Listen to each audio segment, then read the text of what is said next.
4.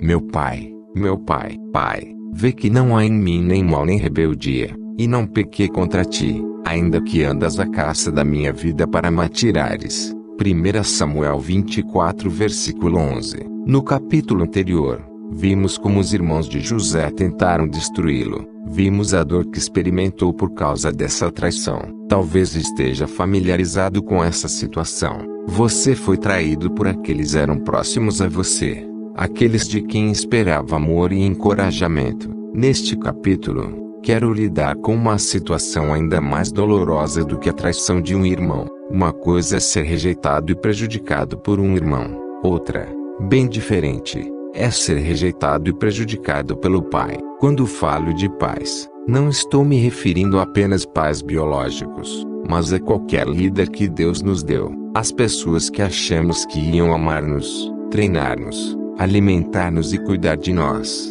Uma relação de amor e ódio. Vamos examinar este exemplo de traição através do relacionamento entre o rei Saul e Davi. 1 Samuel 16 a 31. Suas vidas se encontraram mesmo antes de se conhecerem, uma vez que Samuel, o profeta de Deus, tingiu Davi para ser o próximo rei de Israel. Davi deve ter ficado maravilhado pensando: este é o mesmo homem que ungiu Saul. Vou mesmo ser rei de volta ao palácio. Saul estava sendo atormentado por espíritos imundos, porque havia desobedecido a Deus. Seu único alívio era quando alguém tocava harpa. Os servos de Saul procuraram por um jovem que pudesse sentar-se na presença de Saul e ministrar-lhe. Um dos servos sugeriu Davi, o filho de Jessé. O rei Saul mandou buscar Davi e pediu-lhe para vir ao palácio ministrar a ele. Davi deve ter pensado: Deus já está cumprindo sua promessa que veio através do profeta. Certamente ganharia o favor do rei. Esta deve ser a posição de entrada. O tempo foi passando, e o pai de Davi lhe pediu que levasse alimento aos seus irmãos mais velhos que estavam em guerra com os filisteus. Quando chegou ao campo de batalha, Davi viu o campeão dos filisteus, Golias, zombando do exército de Deus e soube que isso estava acontecendo há 40 dias. Ele soube, também, que o rei havia oferecido a mão de sua filha em casamento àquele que derrotasse o gigante. Davi foi até o rei e pediu permissão para lutar. Ele matou Golias e ganhou a filha de Saul. Dessa forma, ganhou o favor de Saul e foi levado ao palácio para viver com o rei. Jonatas, o filho mais velho de Saul, fez um pacto de amizade eterna com Davi. Em tudo que Saul dava a Davi para fazer, a mão de Deus podia ser vista, e, assim, ele prosperava. O rei pediu que ele se sentasse à mesa para comer com os seus próprios filhos. Davi estava animado. Ele morava no palácio, comia à mesa com o rei, casou-se com a filha dele, ficou amigo de Jonatas. Enfim, era bem-sucedido nas campanhas. Estava até ganhando o favor do povo. Ele podia ver a profecia se desenrolar diante dos seus olhos. Saul preferia Davi a todos os outros servos. Ele se tornou um pai para ele. Davi tinha certeza de que Saul ia orientá-lo, treiná-lo e um dia, com grande honra, colocá-lo no trono. Davi regozijava-se na fidelidade de Deus. Mas um dia, tudo mudou. Quando Saul e Davi voltavam de uma batalha, lado a lado, as mulheres de todas as cidades de Israel vieram dançando e cantando. Saul matou seus milhares e Davi seus 10 milhares. Isso deixou Saul enfurecido, e daquele dia em diante ele começou a desprezar Davi. Por 2 vezes, enquanto Davi tocava harpa, Saul tentou matá-lo. A Bíblia diz que Saul odiava Davi porque sabia que Deus estava com Davi e não com ele. Davi foi forçado a fugir para salvar sua vida. Sem ter para onde ir, correu para o deserto. O que está acontecendo? Davi se perguntava. A promessa estava se cumprindo, e agora tudo desmoronava. O homem que é meu mentor está tramando matar-me. Que farei? Saul é o servo ungido de Deus. Com ele contra mim, que chance tenho? Ele é o rei, o homem de Deus sobre a nação de Deus. Porque o Senhor está permitindo que isso aconteça. Saul perseguiu Davi de deserto em deserto, de caverna em caverna, acompanhado de 3.000 dos maiores guerreiros de Israel. Eles tinham um propósito: destruir Davi. A essa altura, a promessa era apenas uma sombra. Davi não mais vivia no palácio ou comia à mesa do rei. Ele habitava cavernas úmidas e comia restos de animais selvagens. Não andava mais ao lado do rei, mas era caçado pelos homens com quem um dia lutou lado a lado. Não havia cama macia ou servos para servir-lhe. Sua noiva foi dada a outro. Ele conheceu a solidão de um homem sem nação. Note que Deus, não o diabo, colocou Davi sob os cuidados de Saul, porque Deus não só permitiu, mas planejou tudo. Porque Davi teve o favor do rei e abruptamente o perdeu. Esta era a oportunidade para Davi ficar ofendido, não só com Saul, mas com Deus também. Todas as perguntas que ficavam sem respostas aumentavam a tentação de questionar a sabedoria e o plano de Deus. Saul estava determinado a matar o jovem Davi,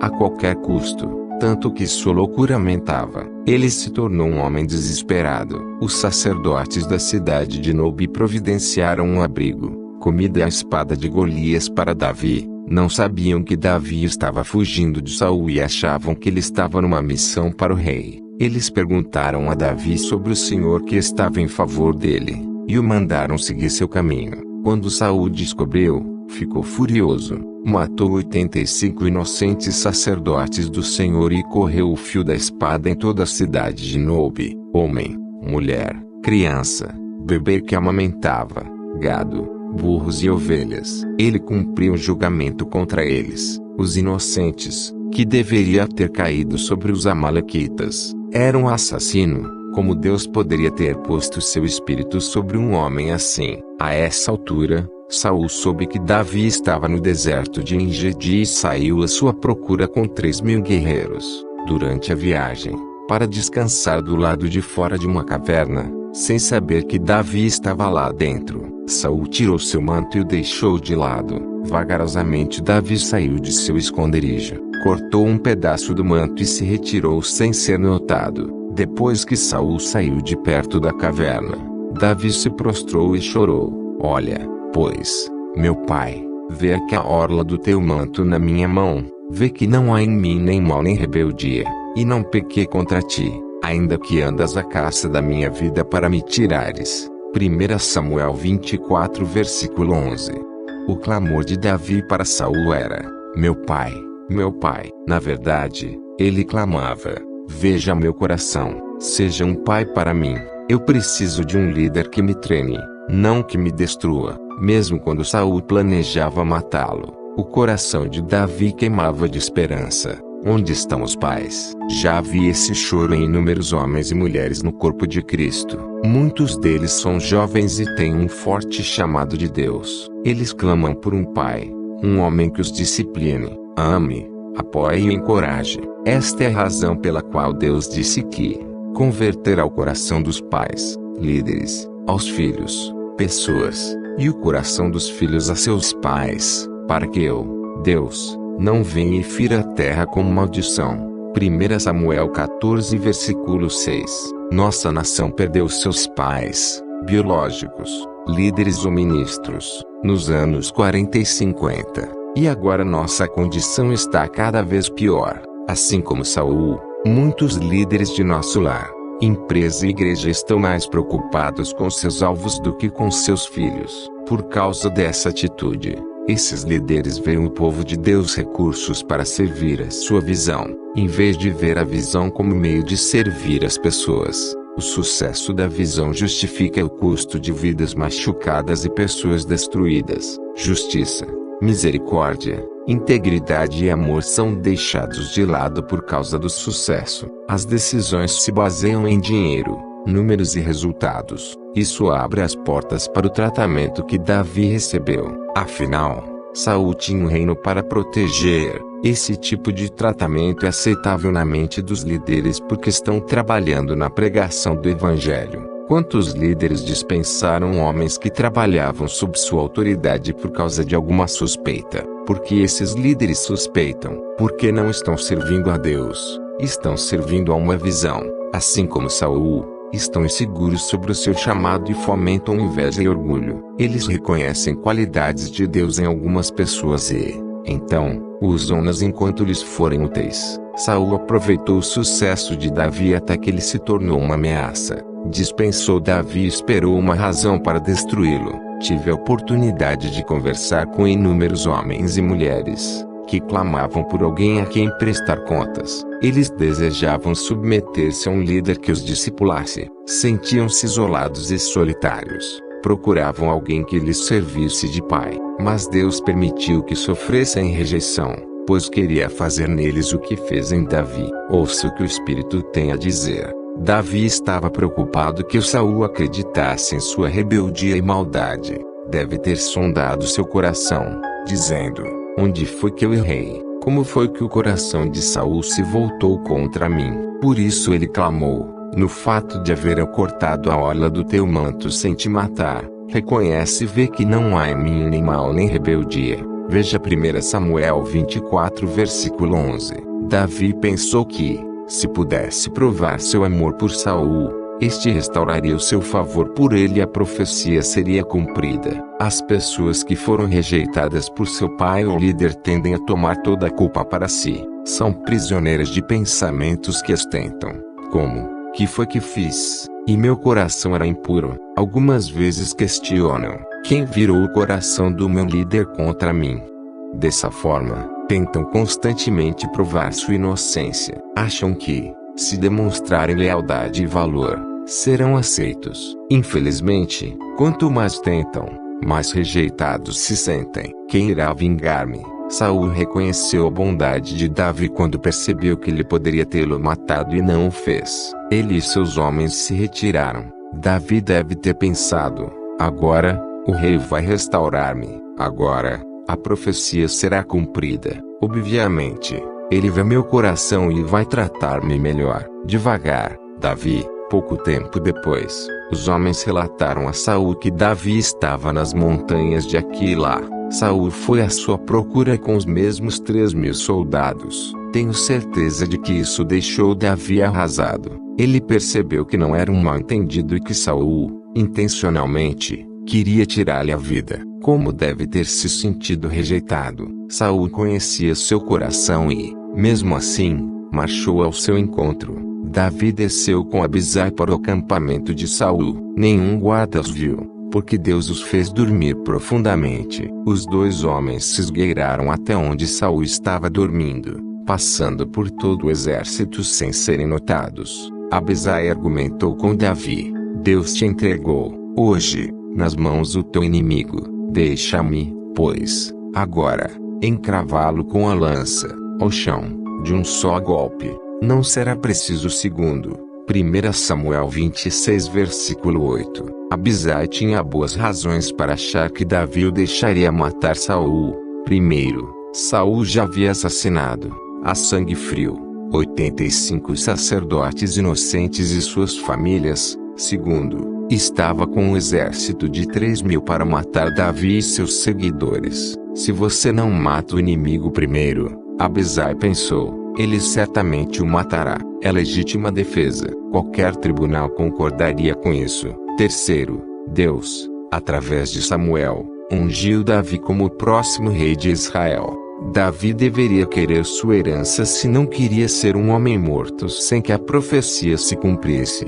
Quarto, Deus fez um exército inteiro cair em sono profundo para que Davi e Abisai pudessem chegar até Saul. Porque Deus faria tudo isso? Parecia a Abisai que Davi nunca mais teria uma chance como esta novamente. Todas essas razões pareciam boas, elas faziam sentido, e Davi estava sendo encorajado por um irmão. Então, se Davi estava um pouquinho só, ofendido, teria uma justificativa para permitir que Abisai encravasse a lança em Saul. Veja a resposta de Davi: não o mates, pois quem haverá que estenda a mão contra o ungido do Senhor e fique inocente? Tão certo como vive o Senhor, este o ferirá, ou o seu dia chegará em que morra, ou em que, descendo a batalha, seja morto. O Senhor me guarde de que eu estenda a mão contra o seu ungido. 1 Samuel 26 versículo 9 a 11. Davi não mataria Saul, apesar dele ter assassinado inocentes e desejado o mesmo de Davi também. Davi não se vingaria, deixou a vingança nas mãos de Deus. Certamente, teria sido mais fácil colocar um ponto final em tudo naquele momento. Mais fácil para Davi e para o povo de Israel. Ele sabia que a nação era como um rebanho de ovelhas sem pastor. Sabia que um lobo os estava roubando por causa de desejos egoístas. Foi difícil para ele não se defender, mas era provavelmente mais difícil não libertar o povo, a quem amava, de um rei louco. Tomou essa decisão, mesmo sabendo que o único conforto de Saul seria sua morte. Davi provou a pureza de seu coração quando poupou Saul a primeira vez. Até mesmo quando Davi teve uma segunda oportunidade de matar Saul, ele nem o tocou. Saul era um ungido de Deus e Davi o deixou nas mãos de Deus para que ele o julgasse. Quantos possuem o coração como o de Davi? Não usamos mais espadas reais para assassinar, mas outro tipo de espada para arruinar os outros. A língua, a morte e a vida estão no poder da língua. Provérbios 18 versículo 21. Igrejas se dividem, famílias se separam, casamentos se quebram e o amor morre, esmagado pelo constante massacre de palavras usadas para machucar e frustrar, ofendidos pelos amigos, pela família e pelos líderes. Atingimos com palavras afiadas cheias de amargura e ódio, mesmo que informação seja verdadeira. Os motivos são impuros. Em Provérbios 6 versículo 16 a 19 está escrito que semear discórdia e contenda entre irmãos é abominação para o Senhor. Quando repetimos algo com intenção de separação ou danos a relacionamentos e reputação, mesmo que seja verdade, estamos afrontando Deus. Será que Deus me está usando para expor os pecados de meu líder? Durante 7 anos trabalhei no Ministério de Assistência Social e pastoreei os jovens antes de Deus liberar-me e a minha esposa para este ministério atual. Quando era pastor de jovens, havia um homem que não gostava de mim ou de minhas pregações.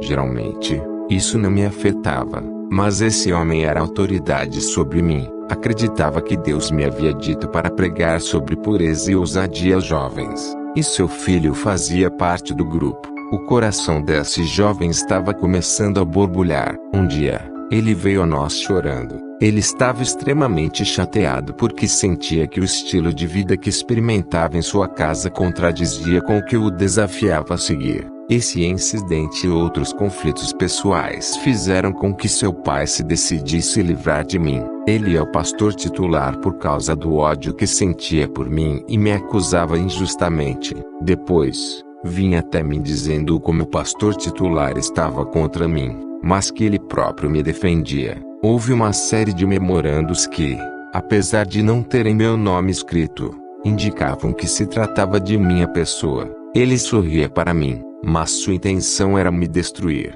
Vários membros do grupo de jovens disseram ter ouvido que eu ia ser despedido. O filho desse homem estava espalhando a notícia não de forma maliciosa, mas apenas repetindo o que ouvira em casa. Eu estava com muita raiva e confuso. Fui até esse homem e ele admitiu ter dito isso, mas estava apenas repetindo os pensamentos do pastor titular. Muitos meses se passaram e parecia que nada aliviava a situação. Ele impedia qualquer contato entre eu e o pastor titular. Isso não só acontecia comigo, mas com todos os outros pastores que não estavam a seu favor. Minha família estava sob constante pressão, sem saber se continuaríamos na igreja ou se nos mandariam embora. Havíamos comprado uma casa. Minha esposa estava grávida e não tínhamos para onde ir. Não queria enviar currículos procurando outra posição. Acreditava que Deus havia mandado para aquela igreja, e não queria recorrer a nenhum plano B. Minha esposa estava com os nervos à flor da pele. Querido,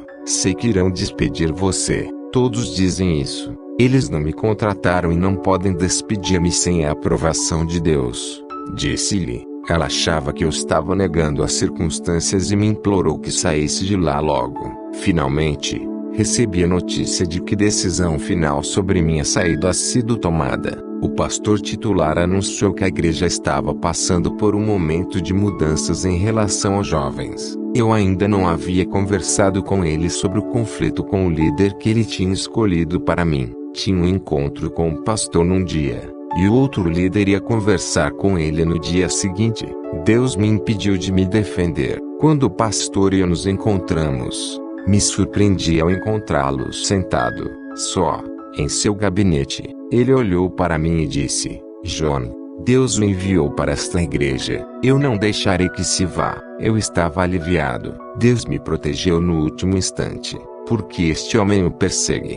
O pastor me perguntou: por favor, acerte as coisas entre vocês dois. Um pouco depois da reunião, recebi evidências escritas da decisão do líder em relação às minhas áreas de responsabilidade. Seus verdadeiros motivos estavam expostos. Estava pronto para levar o papel ao pastor titular. Naquele dia, andei pela sala e orei por 45 minutos, tentando superar o mal-estar que sentia. Eu dizia: Deus, esse homem tem sido muito desonesto e perverso. Ele deve ser desmascarado. É uma pessoa destrutiva no ministério. Tenho de dizer ao pastor quem ele realmente é. Mais tarde, quis justificar minhas intenções de desmascará-lo. Tudo que vou relatar é fato e está documentado. Não é nada levado pela emoção. Se ele não for detido, sua maldade vai infiltrar-se na igreja. Finalmente, muito frustrado, bradei: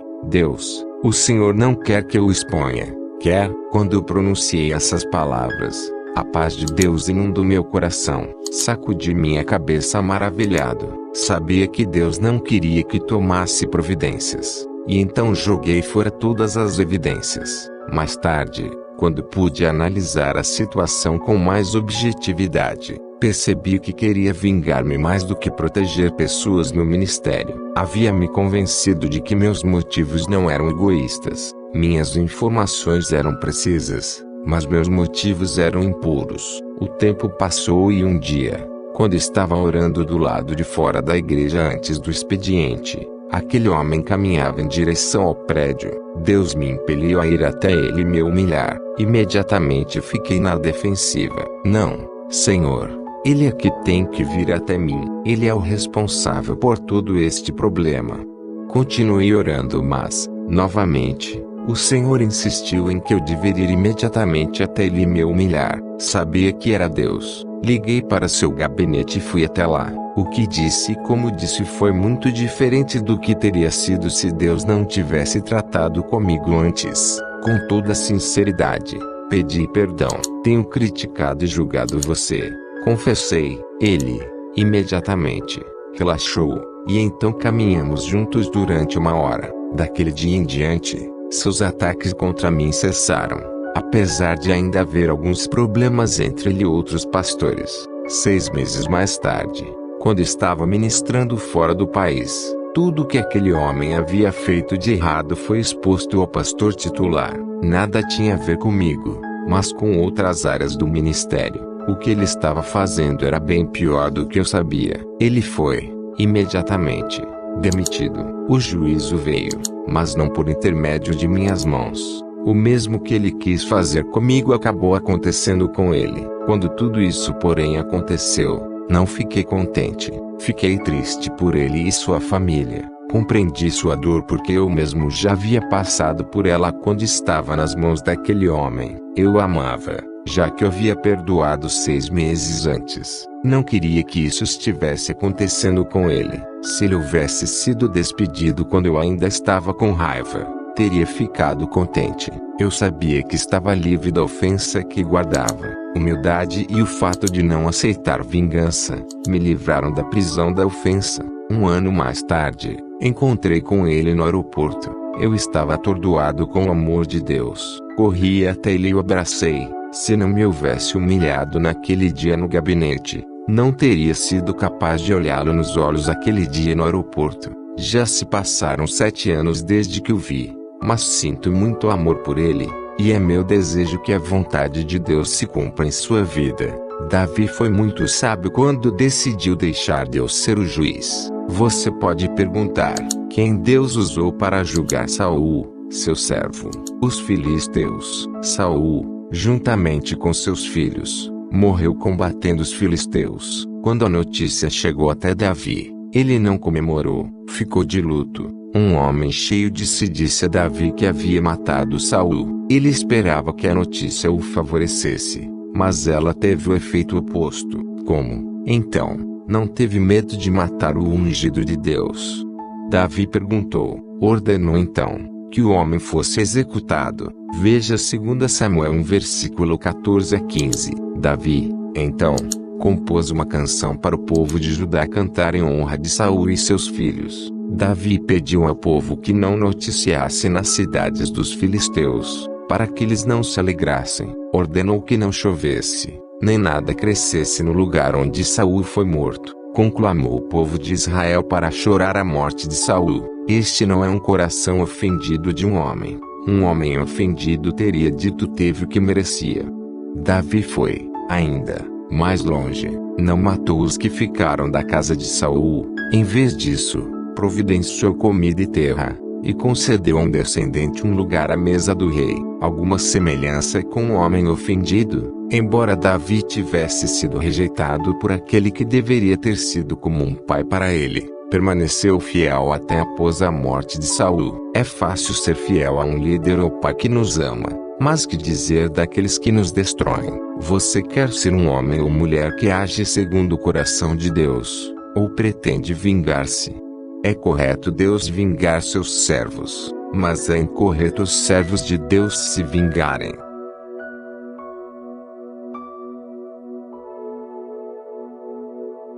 Gostou do vídeo? Ajude o canal, inscreva-se e deixe seu like.